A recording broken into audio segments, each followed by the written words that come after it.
अस्सलाम वालेकुम नाज़रीन, मोहम्मद सऊर इकबाल आपकी खिदमत में हाज़िर है। नाज़रीन, हमारी आज की वीडियो अपने कारोबार में और अपने रहन सहन में जिद्दत इख्तियार करना कितना ज़रूरी हो गया है, इसकी अहमियत के बारे में है। नाज़रीन, सबसे पहले मैं आपसे रिक्वेस्ट करूँगा कि मेरी वीडियोज़ को लाइक करें, शेयर करें, चैनल को सब्सक्राइब करें और बेल आइकन को प्रेस करें। जी, बगैर किसी तख़ीर के हम अपनी वीडियो का आगाज़ करते हैं। वक्त बदल रहा है, अपने आप को वक्त के साथ साथ बदलें। 1998 में कोडैक में 1,70,000 मुलाजिमीन काम कर रहे थे। ये दुनिया में 85% पेपर फ़रोख्त करते थे। लेकिन कुछ सालों में डिजिटल फ़ोटोग्राफ़ी ने इन्हें बाज़ार से निकाल दिया और इन लोगों का दिवालिया हुआ। इसके तमाम मुलाजिमीन सड़क पर चले गए और इनके मेयार में तो किसी किस्म की कमी ना थी, मगर फिर भी इनको मार्केट से बाहर जाना पड़ा। इन सब की वजह क्या थी? इनकी वजह ये थी कि इन्होंने वक्त के साथ साथ अपने कारोबार में, अपने काम में जिद्दत इख्तियार नहीं की थी। 85% पेपर फ़रोख्त करने के बावजूद भी इनको मार्केट में जगह ना मिली जब डिजिटल फ़ोटोग्राफ़ी मुतारिफ़ हुई। आने वाले 10 सालों में दुनिया पूरी तरह से तब्दील हो जाएगी। आज जो हमें सनतें नज़र आ रही हैं, इनमें से 70 से 80% सनतें बंद हो जाएंगी। तो नाज़रीन, चौथे सनती इनकलाब में आपका खुशामद। कुछ मिसालें आपके सामने पेश करना चाहता हूँ कि जैसे उबर महज एक सॉफ्टवेयर है और अपनी इनकी एक भी गाड़ी नहीं है, मगर ये फिर भी पूरी दुनिया में सबसे बड़ी टैक्सी कंपनी मानी जाती है। इसके अलावा एयरबीएनबी ये दुनिया में सबसे बड़ी होटल की कंपनी मानी जाती है, जबकि इनका अपना एक भी होटल नहीं है। इसके अलावा बहुत सारी इस तरह की मिसालें हमारे सामने हैं, जिसके अंदर पेटीएम है, ओला टैक्स है और इस तरह के नाज़रीन बहुत सारे इस तरह के सॉफ्टवेयर्स हैं जिन्होंने जो मैनकाइंड को डोमिनेट कर लिया है और बहुत अच्छे से काम कर रहे हैं आर्टिफिशियल इंटेलिजेंस में।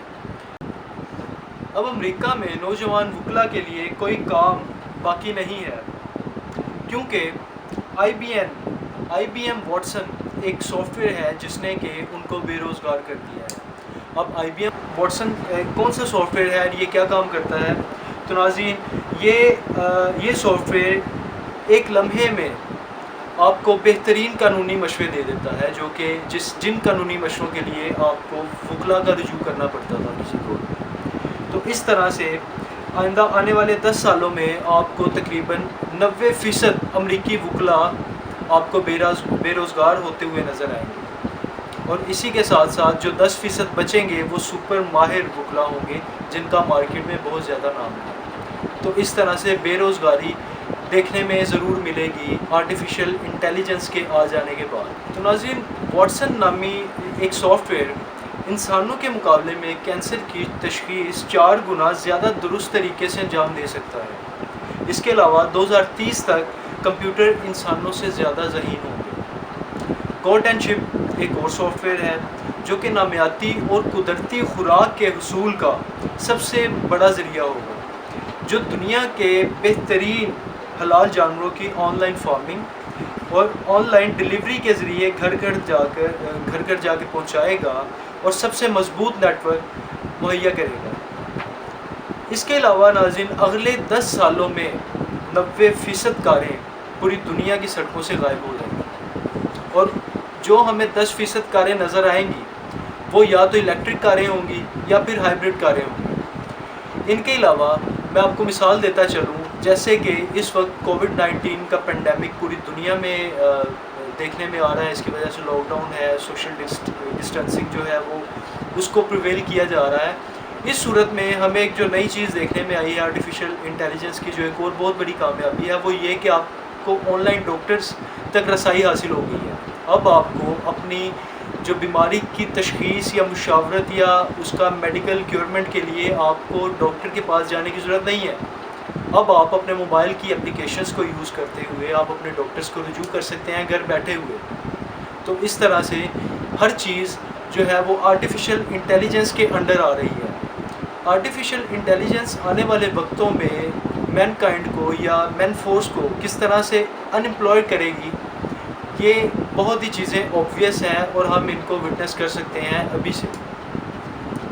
تو ناظرین، آنے والے وقتوں میں، آنے والے کم و بیش 10 سالوں میں یا 10 سے 15 سالوں میں ہمیں جو ایک چیز دیکھنے میں ملے گی وہ بے روزگاری ہوگی، اور اس کی وجہ آرٹیفیشل انٹیلیجنس ہوگی۔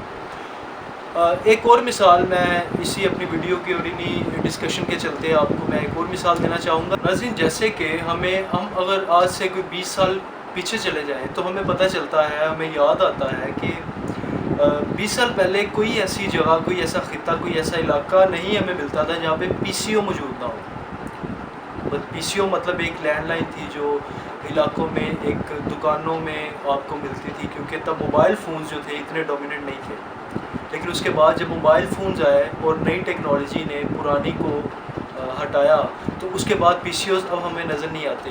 موبائل فونز کے آ جانے کے بعد دکانداروں نے اور اس طرح سے لوگوں نے موبائل ریچارج سٹارٹ کر دیا رکھنا۔ اس کے بعد اب ریچارج بھی ہم آن لائن کر لیتے ہیں، تو اس طرح سے اب وہ ریپیئرنگ کی طرف جا رہے ہیں، موبائل ریپیئرنگ اور اس طرح کی چیزیں۔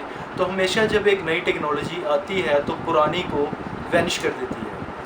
اس کے علاوہ اگر ہم بات کریں کہ ان چیزوں سے ہم نے میٹ کیسے کرنا ہے، مطلب یہ جو چیلنجز ہے آرٹیفیشل انٹیلیجنس کے، ان کو روکنے کے لیے یا ان کی روک تھام کے لیے، یا اس کی وجہ سے آنے والے ڈیزاسٹرز ہیں ان کو ہم نے کیسے روکنا ہے۔ دیکھیں جی، اگر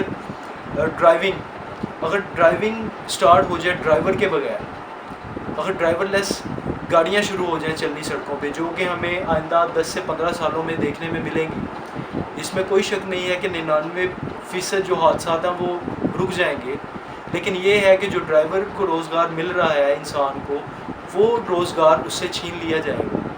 تو اس سلسلے میں اب اقدامات کون سے کرنے چاہیے؟ آرٹیفیشل انٹیلیجنس کی جو رفتار ہے اس کو کم کرنا چاہیے، یا پھر لوگوں تک جو قدرتی یا جو بنیادی وسائل ہیں ان کو پہنچانا، یہ اب کس کی ذمہ داری ہے؟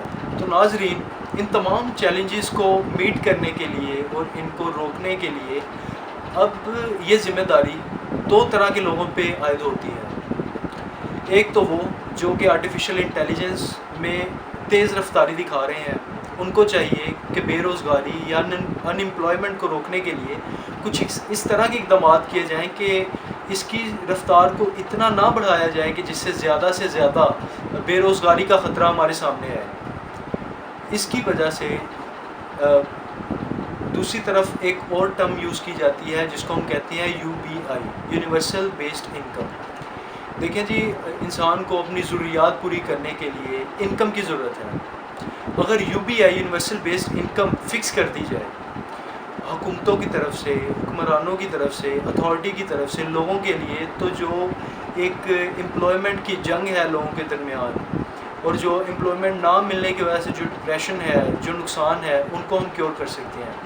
UBI ایک ایسی انکم ہے جو بیسک انکم ہے، جو گورنمنٹ کی طرف سے ہر شہری کو ملنی چاہیے۔ اس انکم کے اندر وہ شہری اپنے تمام ریسورسز کو میٹ کر سکتا ہے اور اپنے تمام ضروریات کو پورا کر سکتا ہے۔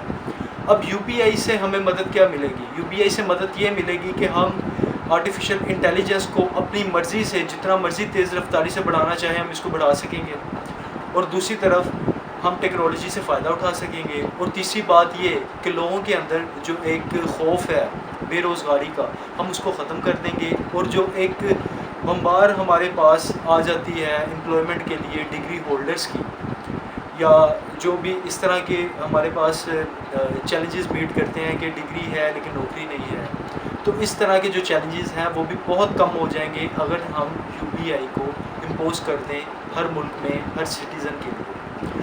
تو ناظرین، یہ کچھ آئندہ آنے والے آرٹیفیشل انٹیلیجنس کی جو ریولیوشن ہے، یہ ہم نے آپ کو اس کے بارے میں بتایا، اس کی وجہ سے آنے والے چیلنجز کے بارے میں بتایا، اور چیلنجز کے بعد ان کو ہم نے کس طرح سے روکنا ہے، اس کی روک تھام ہم کس طرح سے کر سکتے ہیں۔